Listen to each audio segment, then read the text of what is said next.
నాన్న, నన్ను నిజం చెప్పనివ్వకుండా తల వంచుకునేలా చేశావు. వాళ్ళు లేని అప్పులు సృష్టించారు. నువ్వు బ్రతికే ఉన్నావని కోర్టులో ఒక్క మాట చెప్పుంటే వాళ్ళ బ్రతుకుల్లో బాంబు పడేది. బ్రతికున్న నిన్ను చంపి పిఎఫ్ కాజేసిన నేరానికి జైలు కూడా తినేవాళ్ళు. కోర్టులో నిజం చెప్పవద్దని నువ్వు అడ్డుపడ్డావు. మా స్వేచ్ఛని, మా ఆనందాన్ని, మా బ్రతుకుల్లో కొడుకుల కోసం తాకట్టు పెడితే గాని నీకు తృప్తిగా ఉండదు. చిచ్చి, మీ అమ్మ నిన్ను కనకుండా ఉండుంటే మేమంతా హాయిగా ఉండేవాళ్ళం. నాకే ఎంచక్కా పెళ్లి కాకుండా కడుపు తెచ్చుకుని పిల్లల్ని కంటాను. కానీ అది మీకే చెడ్డ పేరు.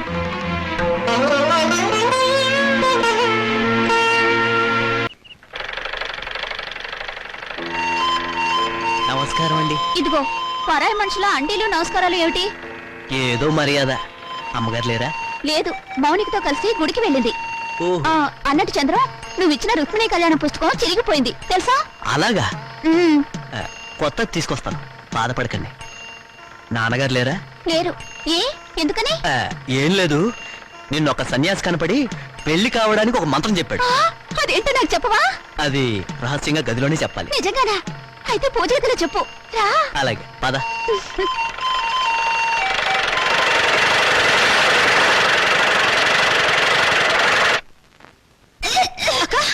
ఏందన్నావే వాంతి చేసుకుంటున్నావు?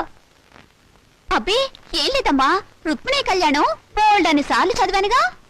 చదివితే వాంతులు అవుతాయా? మరి కడుపు వస్తే వాంతులు అవుతాయని చంద్రన్ చెప్పాడుగా. కడుపా? అవును, నాన్నగారు బాట తప్పారు, నేను నెల తప్పాను. ఎవరక్క? ఎవరు చేసరి పని? ఇంకెవరు? చంద్రం నేను రుక్మిణి కళ్యాణం బోల్డని సార్లు చదివాంగా.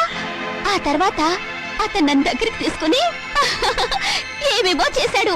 అంతే, కడుపోయిందేమో, వాంతులు వస్తున్నాయి. వరుసగా దుబ్బలేగా ఎంత పని చేసావే. నమస్కారం. అంతా బాగున్నారా? లేదు, ఇప్పుడే చచ్చిపోయావు. పాపం, ఏదో బాధలో ఉన్నట్టున్నారు. మాలతి నెల తప్పింది.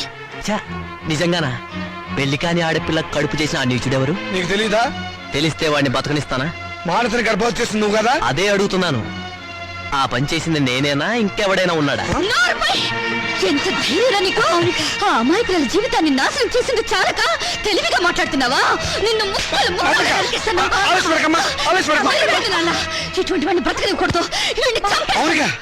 చూడండి, ఇప్పుడు కావాల్సింది ఆలోచన కానీ ఆవేశం కాదమ్మా. మొదట ఆ అమ్మాయికి ఎంత ఖర్చైనా కడుపు తీయించండి. లేకపోతే నా కాళ్ళు కడికి పెళ్లి చేసి 2 లక్షలు కడుపు చేసినందుకు కానుగ్గా ఇవ్వండి. మీ వల్ల కాకపోతే నన్ను చంపేసి కడుపులో ఉన్న ఆ బిడ్డకి తండ్రి లేని వాణ్ణి చేయండి. ఆ తరువాత తలమాసిన మీ అక్కకి తెల్లచీర కట్టి కలకాలం కళ్ళను పెట్టి చూసుకోండి. ఏ పని చేసినా తెలివిగా చేయండి అమ్మా. మరి వస్తాను మామయ్య గారు. వస్తాను అత్తయ్య గారు.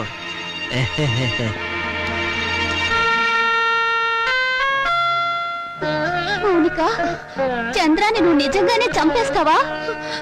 మరైతే అప్పుడు తాళి తెంచేయడానికి అతను నా మెళ్ళ తాళి కట్టలేదుగా. పోన్లే, చంద్ర చెప్పినట్టు నిజంగా తెల్ల చీరైనా కట్టుకుంటాను. గాజులు పొట్టు తీసేస్తానే, కానీ కడుపు మాత్రం తీయించొద్దు.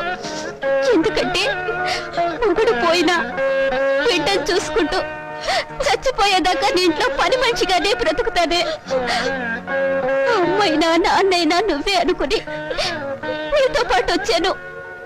నా బిడ్డను కూడా నీ బిడ్డలాగే చూసుకుంటావు కదా. మరప్పుడు నాకు పెళ్ళెందుకు, మొగుడెందుకు?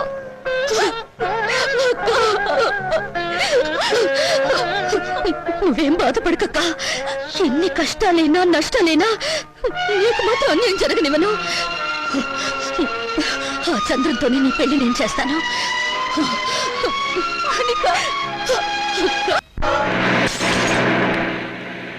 అరే బ్రదర్, నాన్నని మౌనికని మోసం చేసినట్టు నన్ను మోసం చేయవు కదా? చచ్చినా చేయను. మనం తాగిన మందు మీదట్టు. కానీ నాకు చిన్న డౌట్. ఏంటి బ్రదర్? ఆ శ్రీకాంత్ గారు అమెరికా నుంచి రాగానే మౌనిక మనల్ని కొట్టిస్తుందేమా? షడప్. దాని మెడ ఈ టైంలో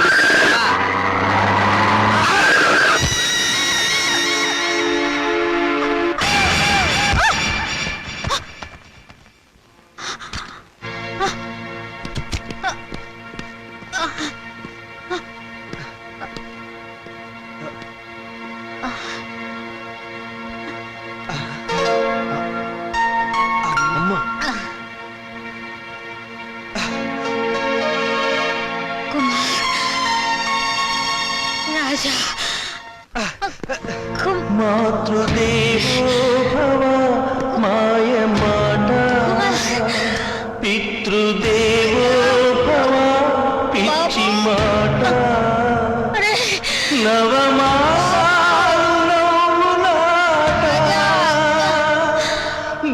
భవబంధాలు పాత మాట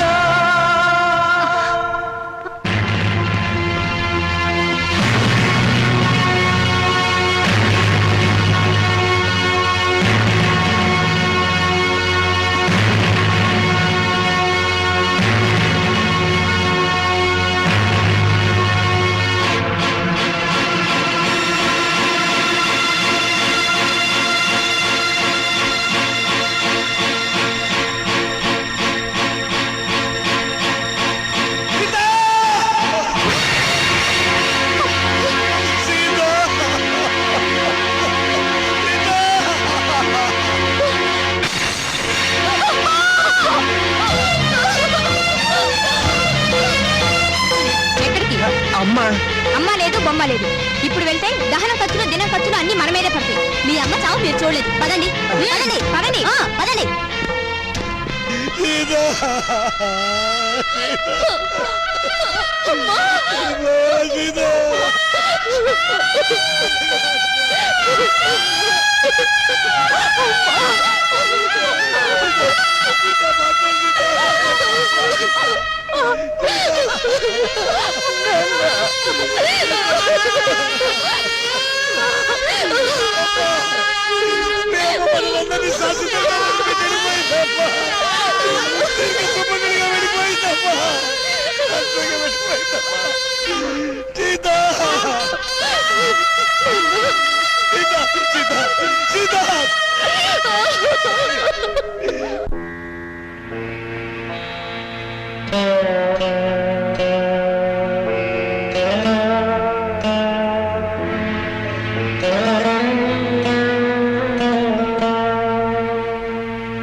నాకింత విషమిచ్చి నన్ను చంపే తల్లి